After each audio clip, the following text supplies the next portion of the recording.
नमस्कार मित्रांनो, मी आज आपल्याला परिचय करून देतो. तर असा आहे एक रेग्युलेटरचा वरचा असणारं सेफ्टी पिनचं, जेणेकरून जे हे खाली दिसलेलं आहे हे रेग्युलेटर गॅस मीटर आहे.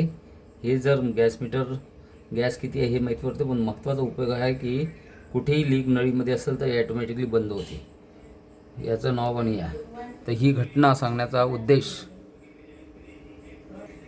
उद्देश एकच की पुण्यामध्ये 14 मजली इमारतीत आग लागली सिलेंडरच्या लिकेजमुळे आणि त्या 15 वर्षाच्या मुलाचा मृत्यू झाला.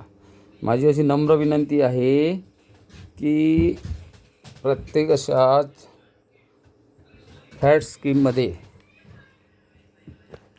खाली सिलेंडर ठेवण्याची व्यवस्था आणि प्रत्येक फ्लॅटमध्ये वेगवेगळे कॉपर ट्यूबचे गॅस इक्विपमेंट, खालीही अशा तऱ्हेचं इक्विपमेंट की कुठेही लीक झालं तर गॅस कनेक्शन बंद व्हायला पाहिजे.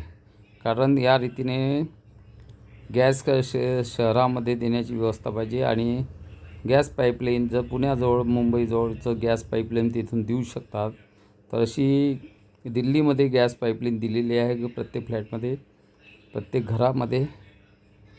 तर अशी व्यवस्था पुण्यातही होऊ शकते. त्यानंतरचा एक वेगळा व्हिडिओ बनेल की शॉक म्हणजे इलेक्ट्रिकच्या वायरिंगमुळे लागणारी वीज कशी थांबवायची. धन्यवाद.